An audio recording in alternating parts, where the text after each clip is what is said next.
கிறிஸ்துவுக்குள் அருமையான சகோதரிகள் அனைவருக்கும் உயிர்த்தெழுந்த ஆண்டவராகிய இயேசு கிறிஸ்து நாமத்தினால் இந்த கர்த்தர் நாளிலே உங்கள் யாவருக்கும் வாழ்த்துதலை சொல்லிக்கொள்வதில் மிக்க மகிழ்ச்சி அடைகிறேன். எனக்கு அன்பார்ந்தே மீண்டுமாக இந்த அருமையான கர்த்தனாலே நாம் அனைவருமாக ஒன்று கூடி பரலோகத்தின் தேவனை ஆவியோடும் உண்மைத்தோடும் சுவாக்கிட்டு கட்டமைக்காக நாம் தேவனுக்கு நன்றி சொல்வோம்.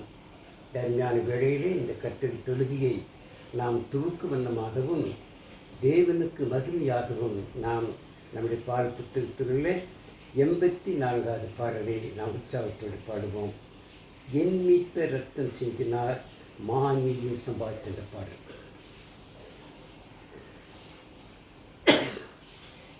என் மீட்பர் ரத்தம் சிந்தினார் மானிதியும் சம்பாதித்தார்.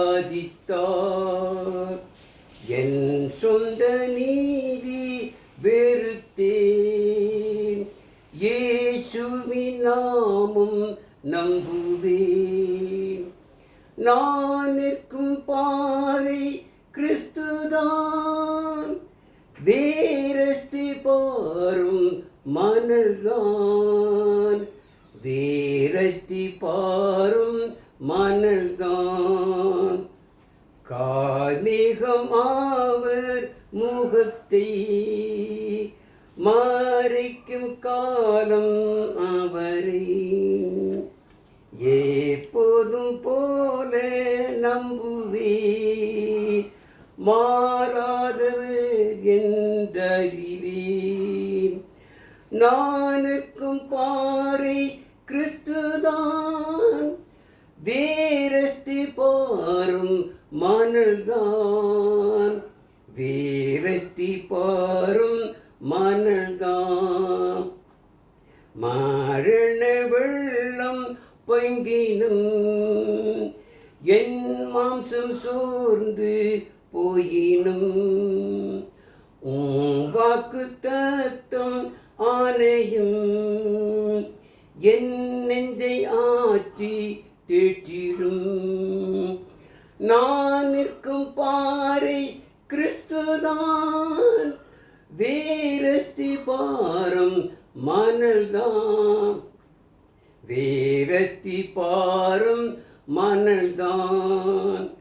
நியாய தீர்ப்பு காலத்தில் ஏக்கால சத்தம் கேட்கையில் ஆஞ்சேன் மீட்பர் நீதியே, ஆனிதன் என்னை மூடுமே. நான் நிற்கும் பாறை கிறிஸ்துதான், வேரஸ்தி பாரும் மணல்தான், வேரஸ்தி பாரும் மணல்தான். ஜெபம் செய்வோம். பரிசுத்தமுள்ள பரலோகத்தின் தூய தகப்பனே, உன்னதத்தில் வாசம் செய்கிறவரே, மீண்டுமாக தர்மியானே உம்முடைய நாளே மடிப்பிலாக நாங்கள் ஒன்று கூடி உம்மை நாங்கள் ஆவியோடும் உங்கள் தொழுதலும் சிலாக்கியத்தை பெற்றமைக்காக நன்றியோடு ஸ்தோத்திரிக்கிறோம்.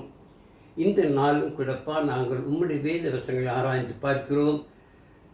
உமது வசனங்கள் நாங்கள் தியானிக்க வேளையிலே நீதாமே பரிசுத்தாவியானவர் மூலமாக எங்களுக்கு ஒத்தாட்சி புரிந்து உமது வசனங்களை தெளிவாக போதிக்கவும் அநேகரதை கருத்தாய் கவனிக்க ஒத்தாசை புரியும். தொடர்ந்து காத்துக்கொண்டு பலப்படுத்தும் இயேசுவின் நாமத்தை ஜெபிக்கிறோம் நல்ல பிதாவே, ஆமென்.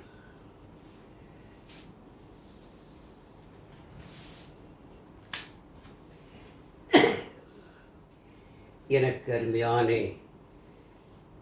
அருமை சகோதரிகளே, சிறு பிள்ளைகளே, இந்த நாளில் நாம் கர்த்தருடைய வசனத்தை தியானிக்கும்படியாக பரலோகத்தின் தேவன் நமக்கு அறிய ஒரு பெரிய வாய்ப்பை தந்திருக்கின்றார்.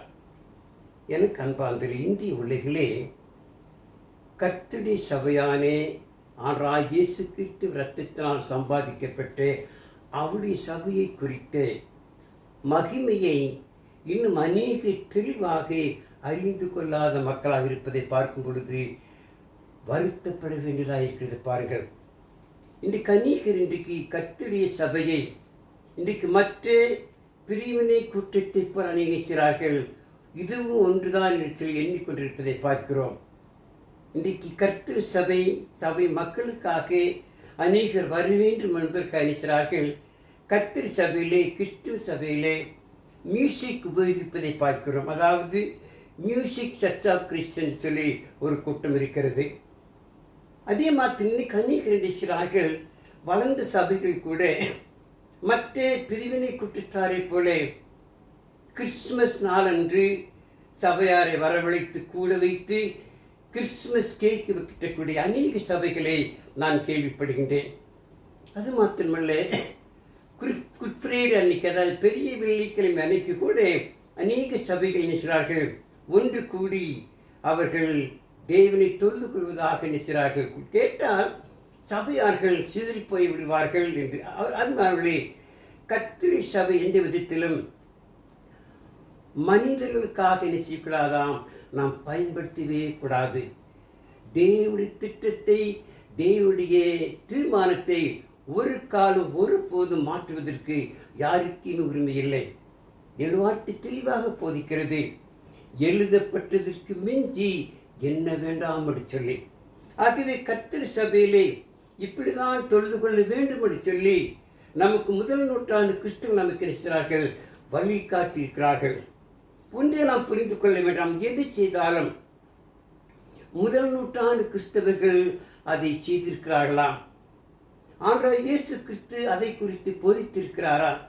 அப்போஸ்தலர்கள் அதை போதித்து அவர்கள் அதன்படி நடந்தில்லை என்று ஆராய்ந்து பார்த்தால், அது இல்லை என்று சொன்னால் அதை என்ன செய்யணுமாம், நாம் விட்டுவிட வேண்டும்.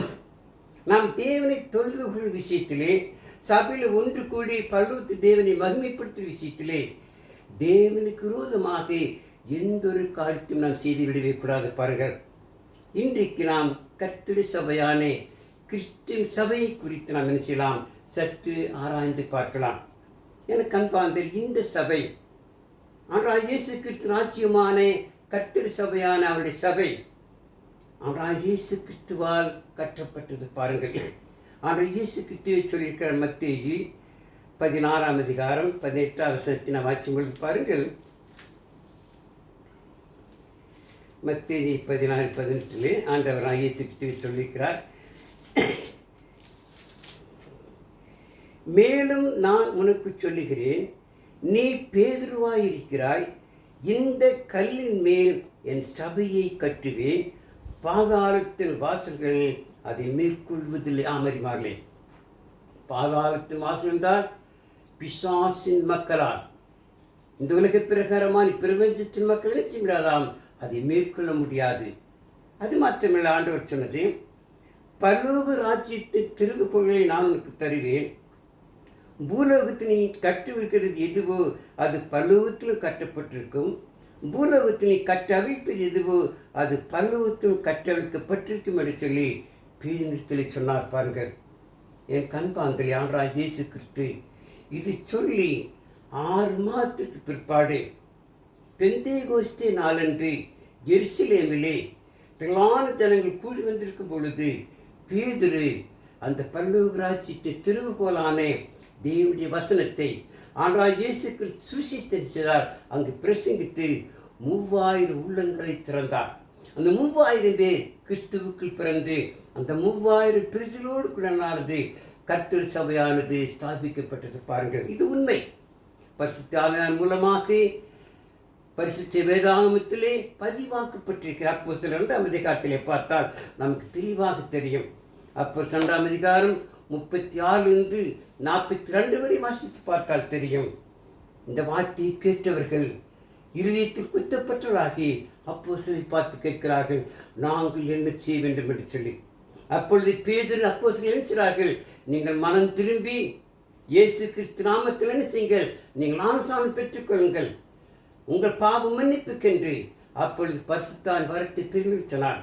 இந்த வார்த்தையை சந்தோஷமாய்த்து கொண்டவர்கள் ஞானஸ்நானம் பெற்றார்கள். அந்த தொகை 3000 பிராய்ந்தது. பாருங்கள், இந்த சபை ஸ்தாபிக்கப்படுவதற்கு அநேக 1000 ஆண்டுகளுக்கு முன்பதாக எசாயா தீர்க்கதரிசி இப்படியாக எருசலேமிலிருந்து கர்த்தருடைய வசனம் புறப்படும் என்று சொல்லி அவர் தீர்க்கதரிசனமாக உரைத்திருக்கிறார். பாருங்கள், ஏசாயா 2ஆம் அதிகாரத்திலே மிக தெளிவாக நாம் பார்க்கலாம். ஏசாயா 2ஆம் அதிகாரம்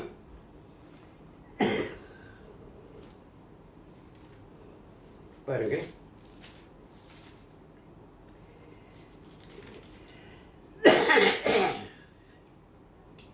கடைசி நாட்களில் கர்த்தருடைய ஆலயமாகிய பர்வதங்களின் கொடுமுடியில் ஸ்தாபிக்கப்பட்டு மலைகளுக்கு மேலே உயர்த்தப்படும். எல்லா ஜாதிகளும் அதற்கு கூடி வருவார்கள். திரளான ஜனங்கள் புறப்பட்டு வந்து, நாம் கர்த்தரின் பர்வதத்துக்கும் யாக்கோப்பின் தேவனுடைய ஆலயத்துக்கும் போவோம், வாருங்கள், அவர் தமது வழிகளை நமக்கு போதிப்பார், நாம் அவர் பாதையில் நடப்போம் என்பார்கள். ஏனெனில் சீயோனிலிருந்து வேதமும் எருசலேமிலிருந்து கர்த்தரின் வசனமும் வெளிப்படமின்றி. இதைத்தான் மீகா தீர்க்கதரிசியம் 4ஆம் அதிகாரம் முதல் 2 வசனத்தில் கூற அமரிமாறே. இது தீர்க்கதரிசிகளால் ஏற்கனவே உரைக்கப்பட்டது, சொல்லப்பட்டது. அதுபோல பெந்தேகோஸ்து நாளன்று கிபி 33ஆவது வருடத்திலே பேதுருவின் மூலமாக சபையால் ஸ்தாபிக்கப்பட்டது. பாருங்கள், இந்த சபை அழியாதது, என்றென்றைக்கும் நிலைத்திருக்கக்கூடியது. இந்த சபையை குறித்து தானியேல் தீர்க்கதரிசி மிக தெளிவாக கூறார். பாருங்கள், தானியேல் 2ஆம் அதிகாரம் 44வது வசனத்தை வாசிக்கலாம். பாருங்கள், தானியேல் 2ஆம் அதிகாரம் 44 வசனம். அந்த ராஜாக்களின் நாட்களிலே பரலோகத்தின் தேவன் என்றைக்கும் அழியாதே ஒரு ராஜ்யத்தை எழும்ப பண்ணுவார். அந்த ராஜ்யம் வேறே ஜனத்துக்கு விடப்படுவதில்லை. ஒரு கல் கையால் பெயர்க்கப்படாமல் மலையிலிருந்து பெயர்ந்து உருண்டு வந்து இரும்பையும் வெண்கலத்தையும் களிமண்ணையும் வெள்ளையும் பொன்னையும் நொறுக்கிறது கண்டீரே, அப்படியே அது அந்த ராஜ்யங்களெல்லாம் நொறுக்கி நிர்மூலமாக்கி தானோ என்றென்றைக்கு நிற்கும் இடத்திலே. இது ஒரு அருமையான உண்மையான சம்பவம். பாருங்கள், இது எப்படி நடந்தது? பரலோகத்தின் தேவன் கடைசி நாட்களில் எதிர்காலத்தில் நடக்கப் போகும் சம்பவத்தை பாபிலோனியாவிலே ராஜாவாக இருக்கிற நேபுகாத் நேச்சாருக்கு அவர் வெளிப்படுத்தினார். பாருங்கள், நேபுகாத் நேச்சார் ஒரு பெரிய சொப்பனத்தை காண்கிறார். அந்த சொப்பனத்தை என்ன பாருங்கள், தானியேல் 1ஆம் அதிகாரத்தின் முதல் 6 வசனங்களை வாசிக்கலாம்.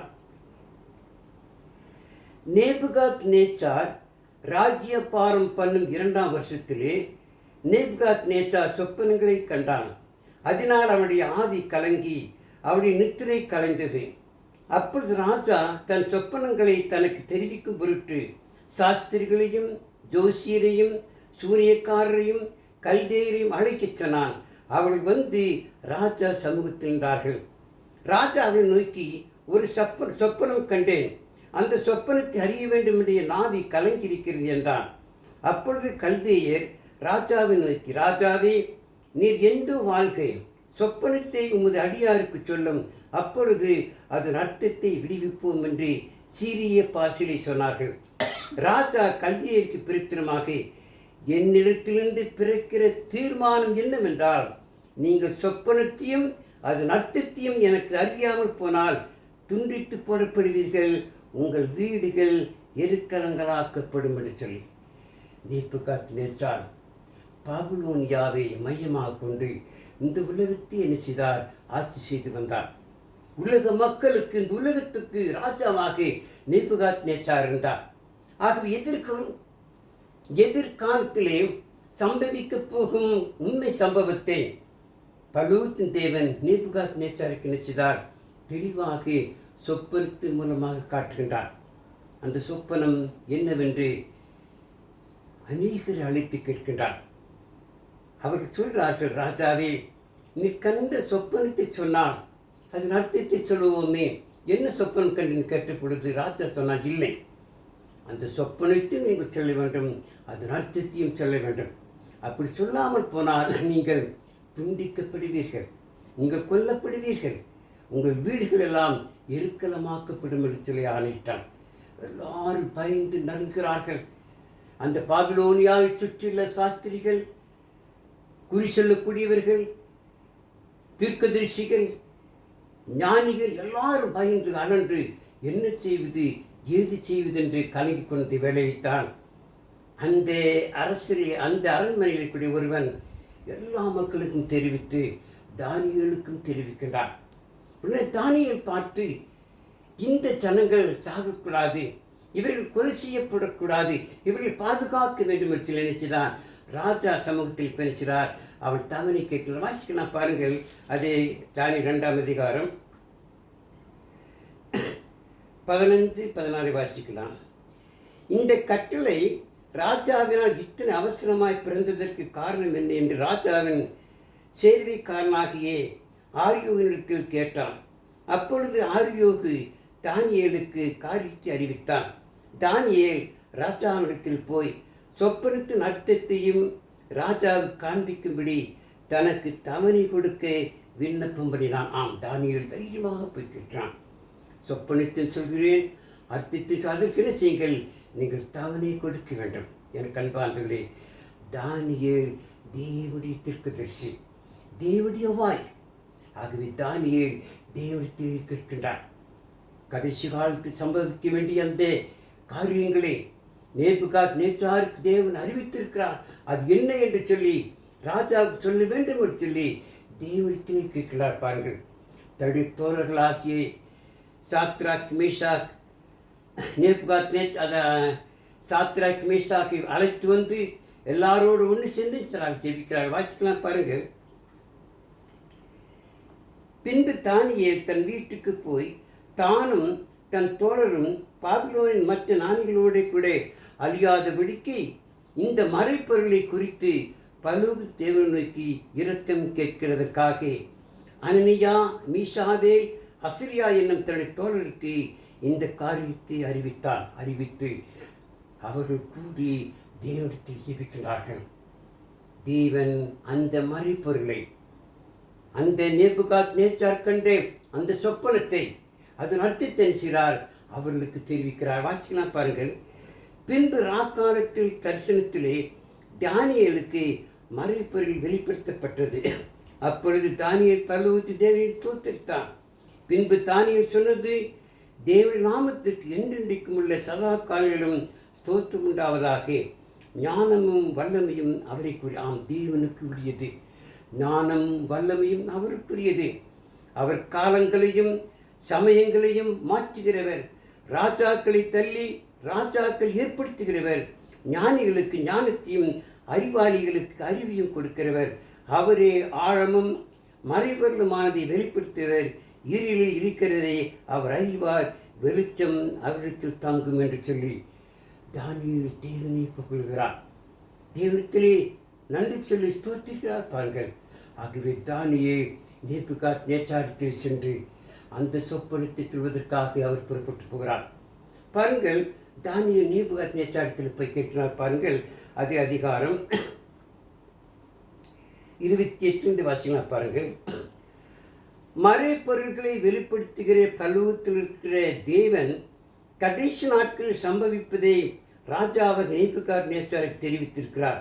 உம்முடைய சொப்பனமும் உமது படிக்கின் மேல் உம்முடைய தலையில் உண்டான தரிசனங்களும் என்னவென்றால், சொப்பனத்தையும் அர்த்தத்தையும் தானியேல் சொல்கிறார். பாருங்கள். ராஜாவே, உம்முடைய படிக்கின் மேல் படுத்திருக்கையில் இனிமேல் சம்பவிக்கப் போகிறது என்ன என்கிற நினைவுகள் உமக்குள் எழும்பிற்று. அப்பொழுது மறைப்பொருள்களை வெளிப்படுத்துகிறவர் சம்பவிக்கப் போகிறது உமக்கு தெரிவித்தார். உயிரோடு இருக்கிற எல்லாரை பார்க்கலும் எனக்கு அதிக நானும் உண்டென்பதுதான் அல்ல, அர்த்தம் ராஜாவுக்கு தெரிய வரவும் உம்முடைய இருதயத்து நினைவுகளில் அறியவும் இந்த மறைப்பொருள் எனக்கு வெளியாகப்பட்டது. தேவன் வெளிப்படுத்தினான். ராஜாவே, எதிர்காலத்தில் சம்பவிக்க வேண்டிய சம்பவத்தை உமக்கு வெளிப்படுத்தியிருக்கிறார். இது உமக்கு தெரிய வேண்டும் என்பதற்காக, உலக மக்கள் அறிய வேண்டும் என்பதற்காக தேவன் அதை எனக்கு வெளிப்படுத்தியிருக்கிறார். பாருங்கள், என்னவென்று பாருங்கள். ராஜாவே, நீர் ஒரு பெரிய சிலையை கண்டீர். அந்த பெரிய சிலை மிகுந்த பிரகாசமுள்ளதாக இருந்தது. அது உமக்கு எதிரே நின்றது. அதன் ரூபம் பயங்கரமாக இருந்தது. அந்த சிலையின் தலை பசும் பொன்னும், அதன் மார்பும் அதன் புயங்களும் வெள்ளியும், அதன் வயிறும் அதன் தொடையும் வெண்கலமும், அதன் கால்கள் இரும்பும், அதன் பாதங்கள் பாதி இரும்பும் பாதி களிமண்ணுமாயிருந்தது. நீ பார்த்து கொண்டிருக்கும் போதே கைகளால் பெயர்க்கப்படாத ஒரு கல் பெயர்ந்தேன், உருண்டு வந்தேன். அந்த சிலையை இரும்பும் களிமண்ணுமாகிய அதன் பாதங்களில் மோதி அவைகள் நொறுக்கி போட்டது. அப்பொழுது அந்த இரும்பும் களிமண்ணும் வெண்கலமும் வெள்ளியும் பொன்னும் ஏகமாய் நொறுங்குண்டு கோடை காலத்தில் போரடிக்கிறே களத்திலிருந்து பறந்து போகிறே பதறி போல் இருந்தது. அவைகளுக்கு ஒரு இடமும் கிடையாதபடி காற்று அவைகளை அடித்து கொண்டு போயிற்று. சிலையை மோதின கல்லோவென்றால் ஒரு பெரிய பர்வதமாகி பூமியெல்லாம் நிறைப்பிற்று. எவ்வளவு பெரிய ஆச்சரியமான ஒரு சொப்பனம் பாருங்கள். நேபுகாத்நேச்சார் ஒரு பெரிய சிலையை கண்டாராம். அந்த சிலை பார்ப்பதற்கு பிரகாசமாக இருந்ததாம். அதை பார்ப்பதற்கு ராஜாவுக்கு பயங்கரமாக இருந்ததாம். அந்த சிலையினுடைய தலை பொன்னாலாக்கப்பட்டது. அந்த சிலையுடைய மார்பும் புயங்களும் வெள்ளியினாலாக்கப்பட்டது. அந்த சிலையின் வயிறும் தொடையும் வெண்கலத்தினாலாக்கப்பட்டது. கீழே கால்கள் இரும்பாலாக்கப்பட்டது. அதற்கு கீழே பாதங்கள் பாதி இரும்பும் பாதி களிமண்ணுமாய் கலங்கிறதை பார்த்தாராம். ஒரு பெரிய கல் கைகளால் பெயர்க்கப்படாமல் உருண்டு வந்து அந்த சிலை மேல் மோதினது. எல்லாம் நொறுங்கி போய்விட்டது. நொறுங்கி காற்று பதரை போல பறந்து போய்விட்டது.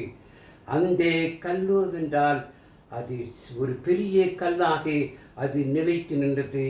அது பர்வதமாக பூமி எங்கும் பரவினது சொல்லி அந்த சொப்பனத்திலே தானியேல் ராஜா சொல்கிறான். ராஜா உண்மைதான், இப்படித்தான் கண்டேன் சொல்றார் பாருங்கள் அன்பார்களே.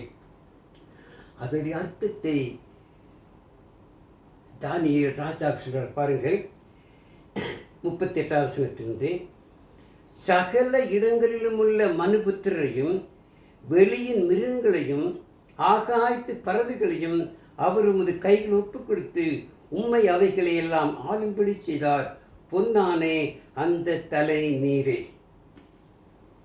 பாபிலோனியாவை மையமாக கொண்டு நேபுகாத்நேச்சார் இந்த உலகத்தை ஆட்சி செய்து வந்தார். அந்த நேபுகாத்நேச்சார் அந்த பாபிலோன் பொன்னாலாக்கப்பட்ட தலையாக இருந்தது பாருங்கள். அப்புறம் பாருங்கள், உமக்கு பிறகு உமக்கு கீழ்த்தரமான வேறொரு ராஜ்யம் தோன்றும். பின்பு பூமியெல்லாம் ஆண்டு கொள்ளும் வெண்கலமான 3ஆம் ராஜ்யம் எழும்பும். 4வது ராஜ்யம் இரும்பை போல உரமாயிருக்கும். இரும்பு எல்லாவற்றையும் எப்படி நொறுக்கி சின்ன பின்னமாக்குறது, அப்படியே இது நொறுக்கி போடுகிற இரும்பை போல அவையெல்லாம் நொறுக்கி தகர்த்து போடும். பாதங்களும் கால் விரல்களும் பாதி குயவின் களிமண்ணும் பாதி இரும்புமாயிருக்கு நீர் கண்டீரே. அந்த ராஜ்யம் பிரிக்கப்படும். ஆகிலும் களிமண்ணோடு இரும்பு கலந்திருக்கே நீ கண்டபடி இரும்பினுடைய உறுதியில் கொஞ்சம் அதிலே இருக்கும். கால் விரல்கள் பாதி இரும்பும் பாதி களிமண்ணுமாயிருந்தது என்னவென்றால் அந்த ராஜ்யம் ஒரு பங்கு உரமும் ஒரு பங்கு நெரிசலுமாயிருந்தது. நீ இரும்பை களிமண்ணோடு கலந்ததாக கண்டீரே. அவர்கள் மற்ற மனுஷரோடு சம்பந்தம் கலப்பார்கள். ஆகிலும் இதோ களிமண்ணோடு இரும்பு கலவாது போல அவர்கள் ஒருவர் ஒட்டி கொள்ளாதிருப்பார்கள். ஆமரிமார்களே, நடக்கப் போகும் சம்பவத்தை தெளிவாக இந்த இடத்திலே பார்க்கிறோம் பாருங்கள். எனக்கு அன்பாந்திலே பாபிலோனியா மையமாக கொண்டு நேபுகாத்நேச்சார் உலகத்தை ஆட்சி செய்து வந்தார். அது அந்த பொன்னான சிலையாக இருக்கிறது. அந்த ராஜ்யமும் என்ன செய்யும்? அழிந்து போகும். அதற்கு பிறகு மார்பும் புயங்களும் என்று பார்த்தேன், அது வெள்ளியினாலாக்கப்பட்டது. அந்த ராஜ்யம் மேதியா பாரசீக ராஜ்யம். அந்த ராஜ்யம் நாகமாம் அழிந்து போகும். அதற்கு பிறகு வயிறும் தொடையும் வெண்கலத்தினால் ஆக்கப்பட்டது. அந்த ராஜ்யம் அழிந்து போகும். அது கிரேக்க ராஜ்யத்தை காட்டுகிறது.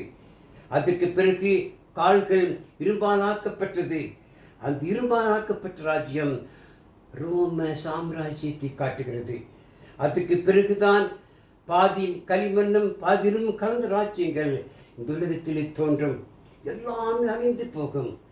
ஆனால் அந்த கல் என்றால் பர்வதமாக அது பூமி எங்கும் பரவும் என்று சொல்லி அந்த சிலையினுடைய அர்த்தத்தை தானியேல் ராஜாவுக்கு சொன்னார் பாருங்கள், அந்த கல் தான் ஆண்டவராகிய இயேசு கிறிஸ்துவின் மூலமாக கட்டப்பட்ட அவருடைய ராஜ்யமான சபை.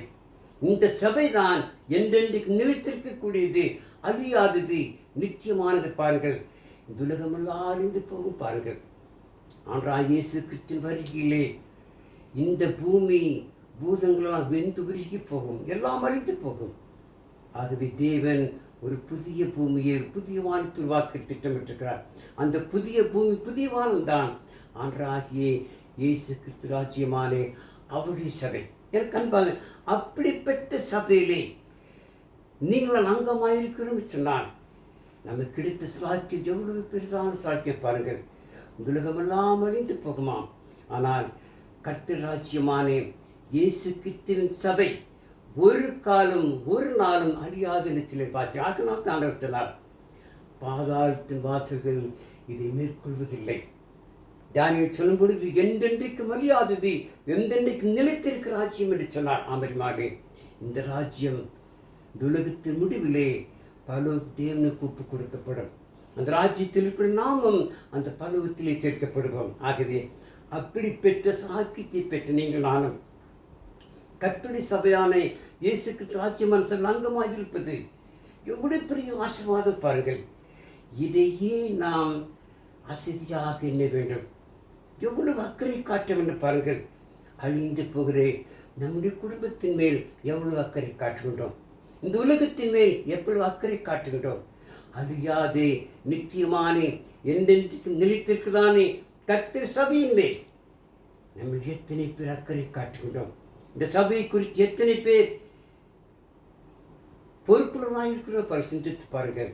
அழியாதது, நித்தியமானது, நிரந்தரமானது, இது பரலோகத்துக்கு செல்லக்கூடியது. பாருங்கள், 1 Corinthians 15:24 வாசிக்கும்போது பாருங்கள், 1 Corinthians 15:24 பாருங்கள், அதன் பின்பு முடிவுண்டாகும், அப்பொழுது அவர் சகல துரைத்தனத்தையும் சகல அதிகாரத்தையும் வல்லமையும் பரிகரித்து தேவனை பிதாமாயிருக்கிறவருக்கு ராஜ்யத்தை ஒப்பு கொடுப்பது. ராஜ்யம் தேவனிடத்திலே கிறிஸ்து ஒப்பு கொடுப்பாரா?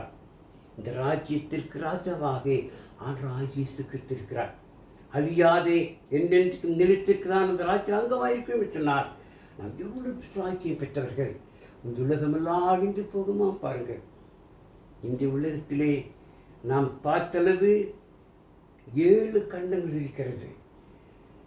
எல்லா கண்டங்கள் மக்கள் எல்லாரும் நம்மெல்லாம் ஒரு நாள் அழிந்து போவோம்.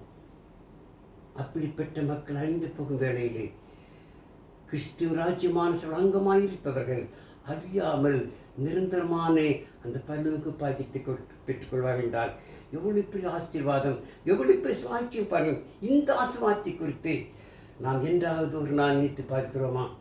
ஏதோ வருகிறோம் போகிறோம், அப்படியெல்லாம் இருந்தாங்களே. நாம் ஒவ்வொருவரும் பொறுப்புள்ள மக்களாக, உண்மையுள்ள மக்களாக, தேவனை அதிகமாக நேசிக்கிற மக்களாக, ஆண்டவராகிய இயேசு கிறிஸ்துவின் உபதேச சட்டத்துக்கு பயந்த மக்களாக நாம் ஜீவிக்க வேண்டும். பாருங்கள், தவறாமல் வாரம் வந்து நாம் எல்லாரும் ஒன்று கூடி பருவத்தை நினைச்சு நாம் தொழுது கொள்ள வேண்டும். நல்ல பாடல்களை பாடி ஜெபம் பண்ண வேண்டும். கர்த்தருடைய வசனத்தை நாம் ஆராய்ந்து பார்க்க வேண்டும். கர்த்தருடைய பந்தில் பங்கு பெற வேண்டும். தேவன் ஆசீர்வாதத்தை தேவனுக்கு கொடுக்க வேண்டும். இந்த சத்தியத்தை மற்றவர்களுக்கு சொல்ல வேண்டும். அநேக ஆத்துமாக்களை அழியாத நித்தியமான இந்த அருமையான சபைக்கு அங்கமாக்க வேண்டும். காரணம், இந்த சபை ஆண்டவராகிய இயேசு கிறிஸ்துவின் இரத்தத்தினால் சம்பாதிக்கப்பட்ட சபை. பாருங்கள், இது என்றென்றைக்கு மரியாதை நித்தியமானது. ஆகவே அருமையான சபை நமக்கு எவ்வளவு ராஜ்யமாக தேவன் நமக்கு தந்திருக்கிறார். பாபிலோனிய ராஜா கண்ட அந்த சிலையின் அர்த்தம் எவ்வளவு தெளிவானது. பாருங்கள், பாபிலோனிய ராஜ்யம் அழிந்து போகும், மீதியா பாரசீக ராஜ்யம் அழிந்து போகும், கிரேக்க ராஜ்யம் அழிந்து போகும், ரோம ராஜ்யம், இந்த ரோம ராஜ்யத்தின் அந்த காலத்தில் தான் ஆண்டவராகிய இயேசு கிறிஸ்து, அந்த ராஜாக்கள் நாட்களே ஆண்டவராகிய இயேசு கிறிஸ்து பிறந்தார். இயேசு கிறிஸ்து பிறந்து அவர் நமக்காக அந்த ஊழியம் செய்து 3 ஆண்டுகள் இந்த உலகத்திலே சத்தியத்தை சொன்னார். 33 ஆண்டுகள் தான் ஆண்டவர் இயேசு உலகத்திலே வாழ்ந்தார். அந்த சுவிசேஷத்தின் மூலமாக கர்த்தர் தம்முடைய சபையை ஸ்தாபித்தார். அந்த சபை நிரந்தரமானது, அழியாது. பாருங்கள், அதைத்தான் தானியேல் கூறுகின்றார். பாருங்கள், இது நித்தியமானது, அழியாது. பாருங்கள், வாசிக்கலாம். தானியேல் 2ஆம் அதிகாரத்தை மீண்டுமாக நினைவு கொண்டு வருவோம். அந்த ராஜாக்கள் நாட்களிலே பரலோகத்தின் தேவன் என்றென்றைக்கும் அழியாதே ஒரு ராஜ்யத்தை எழும்ப பண்ணுவார். என்றென்றைக்கும் அழியாத ராஜ்யம் இது. அந்த ராஜ்யம் வேறே ஜனத்துக்கு விடப்படுவதில்லை. ஒரு கல் கையால் பெயர்க்கப்படாமல் மலையிலிருந்து பெயர்ந்து உருண்டு வந்து இரும்பையும் வெண்கலத்தையும் களிமண்ணையும் வெள்ளையும் பொன்னையும் நொறுக்கிறது நீ கண்டீர். அப்படியே அது அந்த ராஜ்யங்களெல்லாம் நொறுக்கி நிர்மூலமாக்கி தானும் என்றென்றைக்கும் நிற்கும். பாருங்கள், ஆம், அன்றாக இயேசு சொன்னார், பாதாளத்தின் வாசல்கள் இதை மேற்கொள்ளாதான். அப்படியுமாவே கர்த்தர் சபையிலே அங்கமாயிருந்து நம் மரண பரிந்துண்மையாயிருந்து அந்த பரலோக பாக்கியத்தை பெற்றுக்கொள்வோம். தேவன் தாமே ஆசீர்வதிப்பாராக. இந்த சத்தியத்தை மற்றவர்களுக்கு சொல்லுவோம்.